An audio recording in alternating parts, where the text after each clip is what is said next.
This is Boroks, and this is my price action trading course. This module is about trading a strong bear breakout. A strong bear trend, it does not matter what you call it. You can call it a strong bear trend, a breakout, or a spike.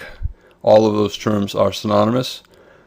However you call it, the important thing that you should remember is that you have to sell. Okay, what are the signs of a strong bear breakout? First of all, big bear trend bars, especially consecutive strong bear trend bars. Small tails, closes near the low, big bodies. And also you'd like to see the context supporting lower prices. The big picture has to make sense. You got to make sure that it's not just a sell vacuum to the bottom of a trading range. Once you see a strong bear in the breakout phase, dropping bar after bar after bar, you have to get short. To make money, you have to do what the institutions are doing, and the institutions are shorting. If you look at the volume of those bars and those bear spikes, it's heavy, and the market is falling quickly, and it's because institutions are selling repeatedly. Okay? So if you're not short, sell at the market.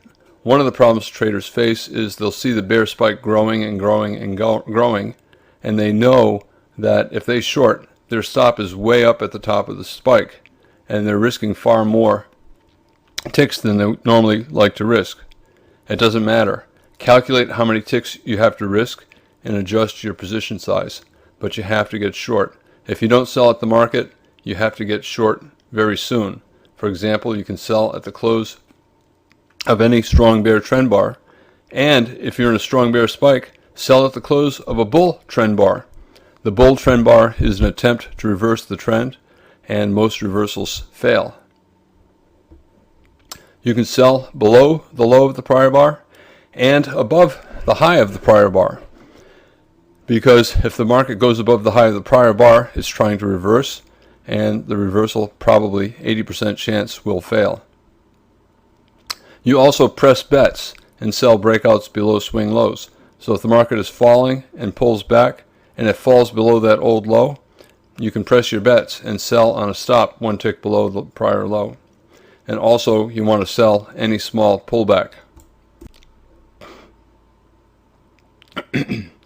When the market's in a strong trend, the trend entries always look bad. There's always something wrong with them. It always looks like the market is trying to reverse. For example, here's a doji signal bar.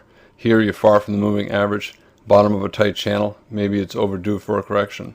Here you're following 2 bars up and you have a doji signal bar. The market always looks like it's set up for a regression to the mean, that it's gone too far and that it has to correct. But when you're in a strong trend, it does not have to correct. It can go a long, long way.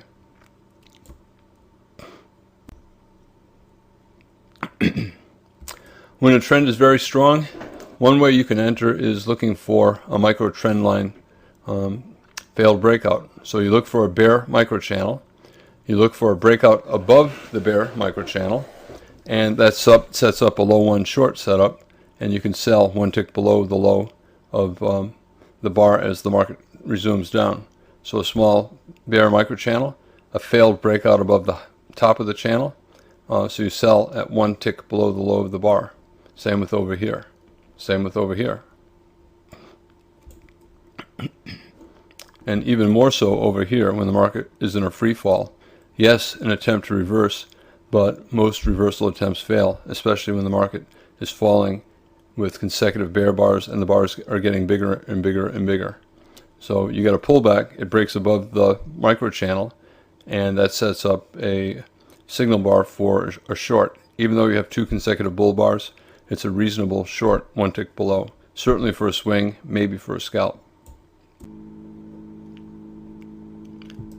There are stock replacement strategies for bearish positions, and if a trader finds that his stop has to be so far above his entry price that the position would be so small it's not worth taking, yet he feels the trend is strong and he wants to participate, he has a stock alternative. He has an alternative to his stock, and that is in the options market.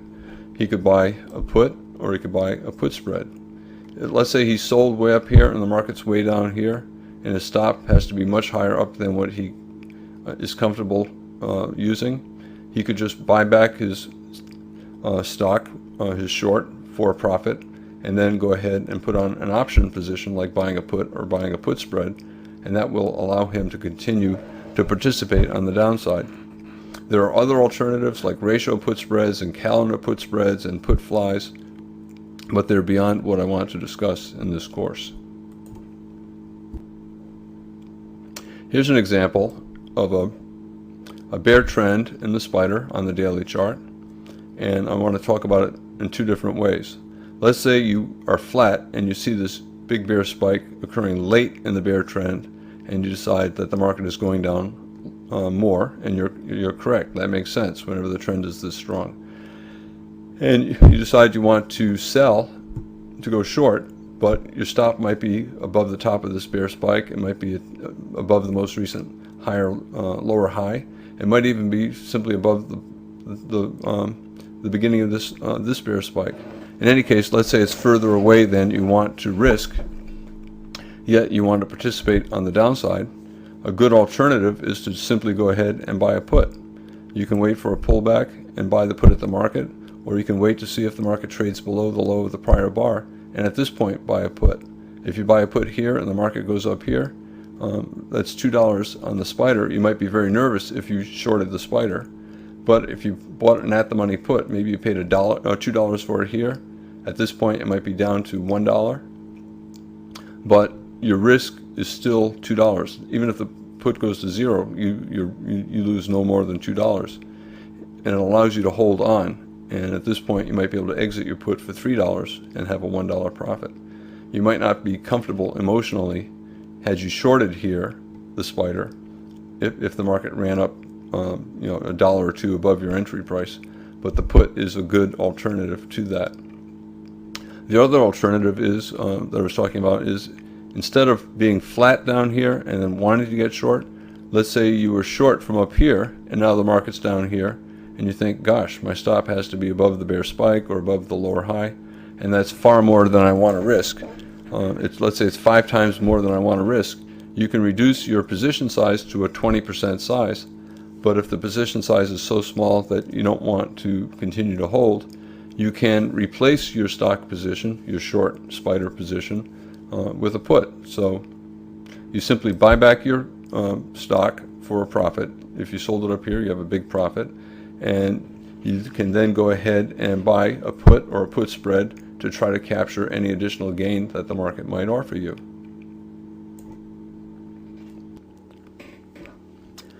Understanding breakouts and how to trade them is one of the most important skills you can develop as a trader.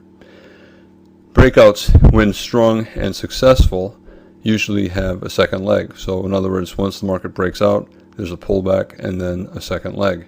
And they often go for some kind of a measured move based upon the size of the spike or the size of the trading range from which they broke out. And breakouts often fail. And traders all the time have to decide what to do once they see a big breakout. So for example, if there's a news report or an earnings report on a stock, and the stock opens with a big gap up, you'll hear traders on television like Fast Money on CNBC. I don't get any money from Fast Money. I'm just mentioning them because it's a popular show. You'll hear the traders say, big gap up on news, do we sell it? And you're saying, wait a minute, why are they talking about selling a big gap up? Shouldn't they only be talking about buying? Not necessarily. They'll look at the big picture. They look at all the bars to the left. If the market is in a very strong bear trend, they'll assume that the breakout is just a buy vacuum up to test resistance, like maybe the top of a channel, and they'll look to sell. You'll also have other traders who'll say, big gap up, maybe it'll break out above the bear channel if it's in a bear trend. What a great opportunity to buy on strength, expecting follow-through buying. And neither the bulls nor the bears are all that certain. Remember, the 60-40 rule, most of the time the probability is between 60 and 40%. And that is really true. Anytime the market gaps up big, the market's trading, there will be institutions buying and other institutions selling. And you have to assume that both the bulls and the bears are profitable. Most institutions are. And how can both a bull make money buying and a bear make money selling at the same time? It's because of trade management. If they look at the big gap up, they'll say, I don't know, maybe 50-50 chance it'll go up or down. They will have to risk half of what they're going for in terms of reward. They'll have to decide where the protective stop is, and they'll have to go for a reward at least twice as big. They don't specifically say, oh, what do I need to get a positive trader's equation? How big a reward do I need for a positive trader's equation? And that's not what they do. They look at worst case stop, and then initially they'll go for a target twice that size. If the market starts to go their way without getting anywhere near their stop, they'll take a look at how far the market went against them before it started to resume in their direction. At that point, they'll base a target on the actual amount of money that they had to risk on the trade.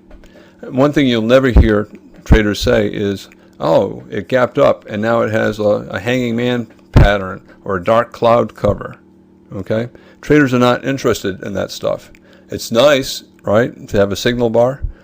It's much more important to have context. Where are you in the market cycle, and is the market at support or resistance? That is the overwhelmingly most important thing that you need to know as far as taking trades. And then next, you have to know how to manage your trades. For example, when you take the trade, if you're very confident that the trade is good and that there'll be follow through, chances are it will not go very far. So you probably have to scalp more, swing less, and go for a smaller target, maybe 1 times your risk. On the other hand, as is the case most of the time, you look at the chart and say, oh, I don't know, maybe it'll keep going, maybe it'll reverse. Okay, when that's the case, you should go for a reward at least 2 times bigger than your risk. So when you see the market gap up or down on a report, remember, there are institutions who will buy that gap, and there'll be other institutions who will sell that gap. Both, if they see this identical trade 10 times, will be profitable because of their trade management. And it will have nothing to do with the doji bar or the candlestick pattern or any other thing in terms of reversal patterns or continuation patterns on candlesticks. Let me give you an example. Here's Nike, daily chart of Nike, and it was in a bear trend, not a strong bear trend. It's a channel. Channels are weak bear trends. Lower highs, lower lows, and then it gapped down big on a news report. I think it was an earnings report. And you look at perfect doji star, a very big bar with a perfect close right in the middle, no body. So candlestick traders get excited. Oh, wow, a doji star in a bear trend, this could be the end of the bear trend. It can, but if you watched Fast Money or any business show on that day, you did not hear any trader saying, oh, wow, big gap down and a doji star. If it goes above that bar, it's a buy. Nobody said that. What they said was, do you think it's cheap enough to buy? Do you think it's overdone? Do you think it's at support? Do you think the support's below and it has room to go on the downside? That's how traders talk about it. So it's not the doji pattern that they're interested in. They're interested in all the bars to the left. I don't have much on the left here, but in actual fact, this is fairly close to the bottom of a trading range, a support area. And very often, when the market has a big gap, it trades down to the support area, and all of a sudden, bulls appear. And you say, wait a minute, why didn't the bulls prevent the gap from happening? Well, if you're a bull and you think it's going to test support, why buy here if you think it's going to reach here? So they just wait until it gets here, and then the bulls start to buy. And the bears, if they think it's going to get to support, they're going to sell aggressively all the way down. Even if there's a gap, they'll sell the open, expecting it to go down a little bit further. They may only scalp, but they're going to sell. And this is what resulted. The bears probably scalped, bought back the shorts, and that lifted the market up here. And the bulls, when it got down to what they thought was support, they started buying, and it lifted it to here. nobody was talking candlestick patterns. Candlestick patterns are for home traders, people like you and me, and they're part of the setup, but they're not the setup. The setup is the support and the resistance, all the stuff to the left. The signal bar is the doji pattern, but the reality is most institutions are placing bets and they're totally ignoring this bar. They don't care. They just are interested in whether or not the market is down to a support level. And then they place a bet, they take a chance. Here's a common situation where you have a bear breakout where the market flips to always in short. So we have a bear bar, another bear bar, another bear bar, and then a bigger bear bar. So we have a bear bar bigger than the one before and another bear bar and breaking out. We have lower highs, lower lows, right? So at some point traders say, it's a bear channel, it's not just a trading range. And at this point, by the close of this bar, most traders would say, yeah, I think it's always in short. It was pretty good. It was in a bull leg up here and then a pretty good bull leg here, some buying here, but this strong 4 bear bar spike was enough to make me think that the bears have control and that the market is going lower. When the market's always in short, what do? You got to look to get short. In this particular case, we have an II pattern, a small triangle, and you could short below it, or you can say, I don't know, these bars they're good and it's enough to make me think we're going lower, but the big picture is that of a weak bear channel, in which case the market will probably bounce and I should be able to sell higher, but I don't know, maybe it'll accelerate to the downside. So traders can short below this bar, they can short at the market, they can short the close of this bar, right? But we have tails on the bottoms of the bars, so some buying. The bodies are big but not huge, so the bears are not all that strong. A lot of traders will assume that this bear spike will be followed by a pretty good pullback. And here the market rallied for about 10 or 15 bars. And it in fact formed a low four short in a bear channel. We had a push up here, okay, so that sets up a low 1. We had a second push up here, sets up a low 2, did not trigger. Then we had another breakout, a pullback, and a second breakout. So 4 pushes up, that makes it a low 4. You can also argue wedge bear flag, push up here, and then 2, 3, 4. Doesn't matter, sometimes wedges have 4 pushes. In any case, this is probably going to be a bear flag. Traders could short, as I said, the close of the breakout bar. As soon as they decided it was always in short, they could sell there. They could sell below this bear bar. But they're looking for a swing. The market's in a bear trend, and they just decided at this moment that it's in a bear trend. So they're looking for a swing. And where does their stop go? Above the top of the spike. You could put it above the most recent lower high, or above the top of the bear spike. The bear spike began with this bear body. To me, I would probably put it above the top of above the lower high. And once you decide that it's always in short, you keep looking for opportunities to sell until the market becomes always in long. And here we formed a triangle, 3 pushes up, 1, 2, 3. You can call it a triangle, you can call it a tight trading range, you can call it a double top bear flag. It does not matter. But what does matter is it's always in short. It did not become always in long. So the bet is that it's going lower. And you look for reasons to short. And it's better to short below bear bars, but when you have a low 4 setup and always in short market, you can short below a bull bar here. Here we got a bear bar closing on its low after a little rally. It's a sell. Here we have a couple bear bars. And we have a doji bar here. You can sell below these bear bars, another breakout. Bear bar closing on its low after a pullback to the moving average, it's a short.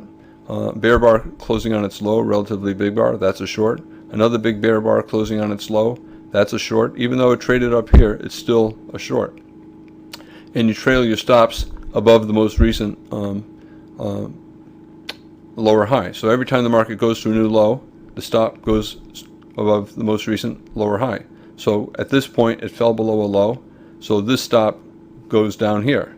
Here we broke to a new low, so the stop would move from here down to above this double top. The point of this slide is whenever you have a breakout and the market converts clearly to always in short in the eyes of traders, You can short for any reason, but if the breakout is not all that strong, you have to rely on a protective stop that is above the top of the bear spike, and that sometimes means you'll have a rally that goes on for more bars and covers more points than what you might normally expect. But that's still okay. You decided it's always in short as long as it stays below the top of the bear spike, and as long as it does not clearly become always in long, it's short. And you can keep shorting and you rely on your protective stop.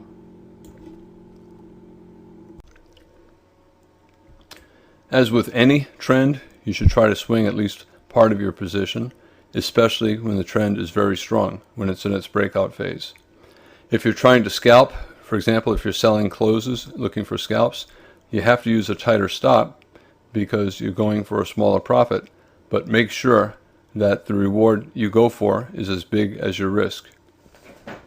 Advanced traders can scale in both as the market goes against them and as the market goes in their favor. They can keep selling closes and adding on as the market goes down.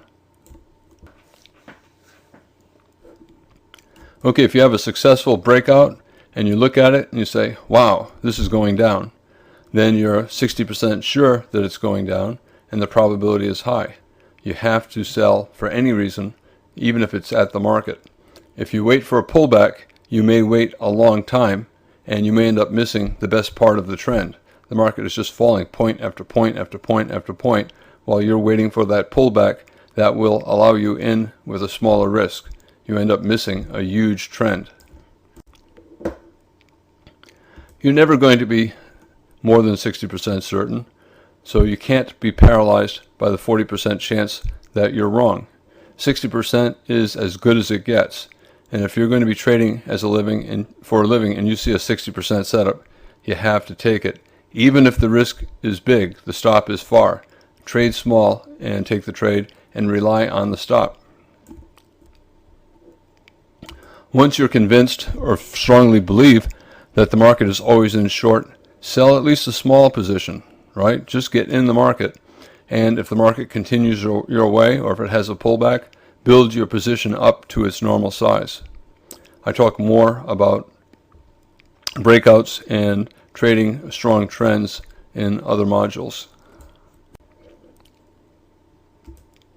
So when you're in a strong bear breakout, the spike phase of a bear trend, one way to get in is simply sell the close of the bar. So if you have a bear bar and another bear bar, just sell the close, right? And put your stop above the top of the spike. If there's no pullback and the market falls quickly, 2 points, 3 points in the E-mini, scalp out part or even all, because your actual risk probably was small. When you start to see consecutive strong bear trend bars and the context is good for lower prices, you have to get short. You cannot wait for a pullback because the trend can go a long, long way. Here we have a very large gap up, first bar of the day closing on its low, and then we have two other bars with bear bodies. Here's a second entry short. A pretty good chance that it's a swing short. Possible that this is the high of the day. It's certainly a good looking bar and the context is good. A very big gap up, far from the moving average. And then when you see this very strong entry bar, had you taken that short, you look at this and you say, well, at a minimum, it should get down to the moving average. When you have a second entry short, both good looking bear bars, and you have a very strong bear bar breaking far below the low of the opening range, the market is going to go lower. Well, market's going to go lower. That means it's always in short. You sell the close, put a stop above the high. You look and you say, well, that's 5 points away. I don't want to risk that many points in the E-mini. That's okay. Trade 1/3 size, trade 1/4 size, but trade something just to get short. All right, the next bar, what do you see? You see confirmation that the bears are in control. They were obviously in control of that first very big bear bar. And now we have another bar closing on its low, which is the follow-through bar. So we have follow-through selling after the original bear breakout. Well, I would assume the market's going lower. Again, sell the close. All right, so the market went down, but now it's popping up with a tail. It's still always in short. There's no reason to buy here, and that means that there are buyers above, sellers above. Where's your stop? Probably, to be safe, above the top of this bear breakout bar. The market probably will not get above the high of this bar either. There's a gap here between the low of this bar and the high of that bar.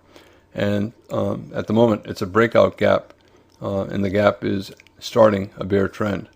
So I think you can sell this close, but your stop is higher up. You can also sell above the high of the bar, but we're getting a tail and we're near support, the moving average. So I think if you're flat, I would go short, or certainly short any pullback. But if you're already short, I would just hold short. Resumption of the strength. Another breakout bar, close below the low of the prior bar. Yes, it could be a buy vacuum test of the moving average, but to me, it's another strong bear bar, and we're going lower, probably going lower. So if you sell the close, your stop is probably somewhere up here, and just trade small, but make sure to trade. Make sure to get short. 2-bar reversal. So if you sold that close, you have a problem right now. What do? Well, if you're a beginner, you either rely on your stop and take your chances. If you're a more experienced trader, you're going to bet that this is going to have a second leg down after such a strong sell-off, and you're looking to short. You might short above the high of this bar. You might short that bear close. Excuse me, that bull close. Traders who shorted down here at the moving average, they have a problem. Experienced traders, they might not have shorted a close at support, the moving average, but if they did, they probably traded small enough so that they can add on higher and still rely on their initial stop. Better for the bears, a 2-bar reversal sell. We had a 2-bar reversal buy, but the context was bad. We're in a strong bear trend, so the market probably was going to have sellers above the high of any bar. If a trader's flat, I think it's reasonable to short below this, or they could wait. This is strong enough up, these 2 bull bars, so that we might go sideways. And this is what followed. Another bear breakout, another follow-through bar, another bear close, another bear close. Lower low, possible bounce here at the moving average. But through here, certainly sell closes. I usually don't sell closes if the market is at support. The market went sideways to up for the rest of the day, or for the middle third of the day, and then the bear trend resumed later in the day. We had another strong bear breakout. The follow-through bar, a doji, it had the minimum confirmation needed for a bear trend. It did not have a bull body. It was not a bull reversal bar. Next bar, bear body. Next bar, bear body. Yes, tails, so not strong, but still always in short, probably with a stop above the high of this bull bar, maybe a couple ticks above the bottom of this, above the high of this bear bar, maybe a couple ticks above the low of this bull bar. And you can continue to sell closes as long as the market continues to have consecutive bear closes. A big breakout at the end, so now we have consecutive sell climaxes right here, and then slower. Another big bear bar, another climax, and now a third consecutive climax.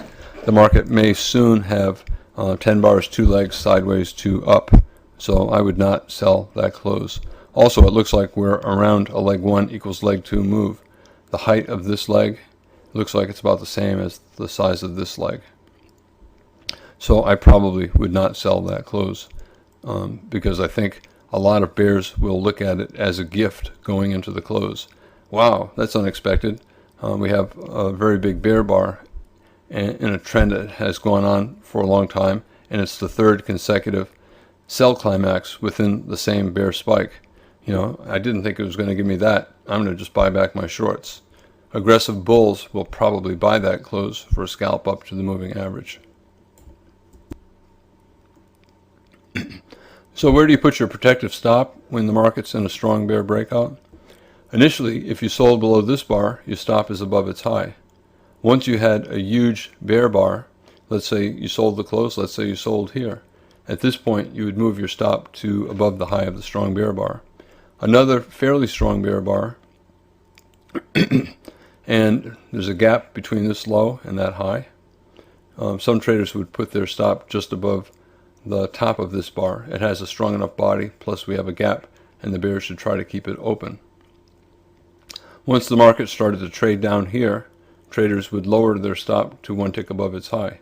This is basically a double top bear flag. This high and this tail is a small double top. Okay, we're starting to get tails. We've got 2 strong bull bars. We've got more tails, some overlap, a bull reversal bar. The market might be transitioning into a trading range. Once it transitions into a trading range, I'm looking to buy low, sell high, and scalp. And I'm no longer looking to swing, or if I swing, I'll swing very small. This looks like it might be transitioning into a trading range, and so I want to buy low. We're low, so I want to buy. I'm not necessarily going to buy to get long, but I will buy to take profits on my shorts. This is a good location to take profits on shorts. If you shorted this bear spike or any of these bear closes, your initial stop is above the top of the spike, above the high of this bar. Another bear breakout, if you short these closes, your stop now goes above the high of the most recent big bear breakout bar. In the strongest bear trends in the breakout phase, you want to sell low 1 pullbacks during the initial spike down. Once the trend weakens and begins to form a bear channel, you look to sell low 2 pullbacks, 2-legged pullbacks, more complex pullbacks. For example, we have a strong bear spike and then a pause. This is the you could short this as a low 1, you could short this as a low 1. Here you can argue it's a low 1. You can say bear micro channel, first breakout above the bear micro channel, it should fail and it's a low 1. Or you can argue it's a double top with this bull bar. Double tops are rarely at the same level, but it is a double top, a push up and then down and another push up. So this is a low 2 short, or you could wait to short below the low of the bear bar. Another bear breakout, so you start the count over again. First pullback, bear signal bar, a low 1 short. We go on further. Another pullback on this bull reversal bar, bear inside bar, another low 1 short. You sell below the low of that bar on a stop, you get filled right over here. Here you can call it a low 1 or a low 2. We have about a 15 bar bear micro channel, 15 consecutive bars or so, without a bar going above the high of the prior bar. So the first time that the market goes above the prior bar, traders will look to short the resumption of the trend. So they'll short 1 tick below the low of that bar.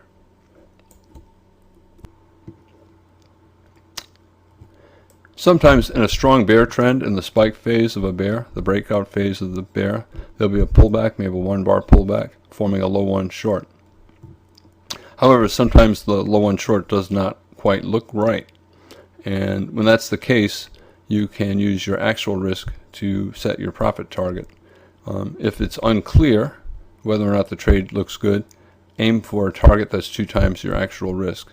If the probability looks like it's very strong, 60% or better, you can exit with just 1 times your risk and you will have a profitable trader's equation. If you look at it and it's questionable, then you can only make a profit if you take 100 of these trades if you're going for a risk twice, a profit twice your risk. Whenever the probability is 40 to 50%, you will not make money unless your average profit on your winners is 2 times your risk. So let's take a look at this bear trend. Okay, trading range up through here, and then a very strong bear breakout. Maybe we'll get a trending trading range day. Maybe this will become a spike and we'll get a channel. So anyway, here's the first pullback, and this is a low 1 short. The first pullback after a breakout, I think, is a fairly high probability trade, and in general, I would go for at least 2 times my risk. So if you sold below the low of that bar, where's your stop? To me, if I'm taking this trade, my stop is going to be above the high of the bear spike, maybe the breakout bar here, or maybe the top of the lower high. So my initial stop is going to be the swing stop up here, and that means I trade it a little bit smaller. On the other hand, if I wanted to just go for a scalp, I could trade my normal position size and put my stop 1 tick above the signal bar, especially since it's a bear body. You can argue on a smaller time frame it's a double top, this tail, and then here. So on a smaller time frame it's a low 2. So if I took it as a scalp with my stop up here Okay, I think that's a high probability scalp. So technically, I could exit with one-time risk. The trend looks like it will probably get a measured move down from the height of the spike. So probably, from here to here. So a measured move down would be somewhere here. Realistically, I probably would try to swing part of it. Here we have a potential spike and final flag, 1 bar final flag. The move down here, small bars, tails, starting to get some buying pressure. This is not a strong buy signal, so I would not look to buy. But here we have a bear microchannel, 5 bars down, and a pullback. The market broke out above the bear microchannel on this small bar. Okay, so arguably that's another low one short. So you could short below its low. But where is your stop? Would you put your stop 1 tick above the high of the bar? I would not. When you get a small doji after a doji, too much risk of a tight trading range and the market going up a few ticks, down a few ticks, and going sideways for a long time. So where's your stop at this point if you took this short? To me, the best stop is the swing stop. I think the market went always in short on this bear breakout. And as long as we stay below the most recent lower high, the market's in a bear trend and always in short. But you're saying, well, I don't want to risk, that's like, $1 in the spider. That's right, it is. It's a big risk. So if you take that short and you use the swing stop, you have to trade very small. If the trade quickly goes your way, you take your profit. If, on the other hand, it goes against you, as it did here, it triggered the short below this bar and then immediately reversed up. You would have been stopped out if you put your stop above the high of the signal bar. To me, I would not have put my stop there because, at a minimum, it might come up and test this high. We may try to form a double top bear flag at the moving average. Realistically, it's still on a short as long as it remains below the most recent lower high. So I would not put my stop there. I might put it, a few ticks above this bar because the bears should be able to keep it as a double top and below the moving average. But the ideal stop is either above the start of the bear breakout or a few ticks higher above the bear spike. So your initial stop is up here. Similarly, we have another bear breakout here. Okay, after a series of 4 bars, we broke to the downside. So we have a potential bull flag and double bottom, and instead of breaking to the upside, it broke to the downside. Normally, when the market does the opposite of what is likely, it usually has at least 2 legs. So there's one push, it should have a second push down. And so it's reasonable to short below this bull bar. The bulls see this as a consecutive sell climax, an exhaustive move. There's a sell climax, another one, and then this, and then this. So they see it as an exhaustive sell climax. They see a bottom of a channel through here. So they see a failed breakout below the channel and a reversal up. I personally would not take that long, although it could have been the low of the day and we could have traded up. On the other hand, I'm faced with this low one short. I think the odds are we'll get a second leg down because we should have tried to go more sideways here and instead we broke to the downside. So the lower probability thing happened, and that usually means the market will have a second push. But let's say I took this. My stop is probably several ticks above the high of this bear spike. If we do reverse, the first target is the top of the bear spike. Normally the market goes a tick or two above and runs the stops and then enters a trading range. But let's say I took the short here. I could have used either the top of the bear spike or the most recent lower high for my stop. In either case, I'm risking a lot, so if I took this short and I was trying to get some kind of a swing, I got to use the swing stop here or here. And to me, the probability is not all that high at this point because of what I said. It could easily be an exhaustive sell climax and end of the move. I don't have a measured move drawn in here, but this could be a measuring gap. So we have an upper range measuring gap, and this is in the neighborhood of a measured move down from this high to the middle of this gap down here. That's around a measured move. The middle of the gap is from the low of this bar to either the high here or the high here, probably the high here. So from this low to that high, that's the gap. So the middle of the gap is around here. The measured move is from there to the middle of the gap, and you project down, it would come right in this general area. So that is support. So you're buying a failed breakout below a bear trend line. You're shorting a failed bear breakout below a bear channel, which and the market should reverse up. So it's a lower probability trade. So if you take it, you should be shooting for 2 times your initial risk, which is either the swing stop here or the swing stop here. the market continued up for a third push, forming a low 3 short, a wedge bear flag. You could add on to your shorts here. You could add on to your shorts here, assuming your position size is not getting too big. But in any case, initially, until the market starts to resume down, I think you're basing your profit targets on your initial risk, which is up here or up here. And this is what happened next, okay? The market had a strong bear bar, so you could tighten your stop to 1 tick above its high, or 1 tick above this small wedge top. 3 pushes up, 1, 2, 3. So instead of your initial risk, which was above here, now you know that your actual risk was just 1 tick above the top of the pullback. So as this bear bar closes, you know that your actual risk was to 1 tick above its high.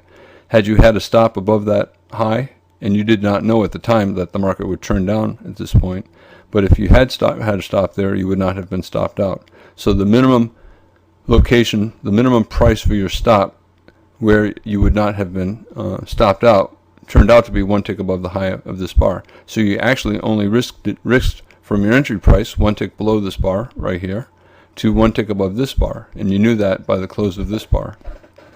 So you could set your profit target at 1 time risk, 2 times risk. I probably would go for 2 times risk, given that the 1 time risk is too small given the size of this trend. Okay. But anyway, you could take half off maybe at 2 times risk, move your stop to break even, and try to swing the balance. So you would have exited over here. Similarly over here, when the market started to turn down, we have a bear bar here, we have follow through here. So either on this bar or on that bar, you discovered that the actual risk for your short below here or your short below here was 1 tick above. Well, for your short below here, for sure, it's 1 tick above here. So you entered here, you entered right here below this bar, and as the market started to turn down, you would not have been stopped out had you had a stop 1 tick above the high of this bar. So you found out that your actual risk was just 1 tick above the high of this bar. Your entry price was 1 tick below this bar. When you took the trade, maybe a 50-50 trade, we may have gone sideways.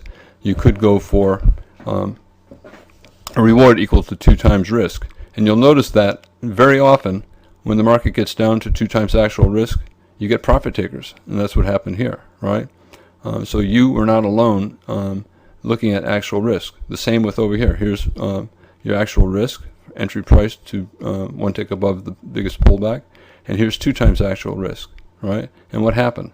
The market went sideways for 10 bars. That tells you that a lot of traders are doing the same thing. They're looking at actual risk and taking partial profits. And that is the end of my module on trading a strong bear breakout.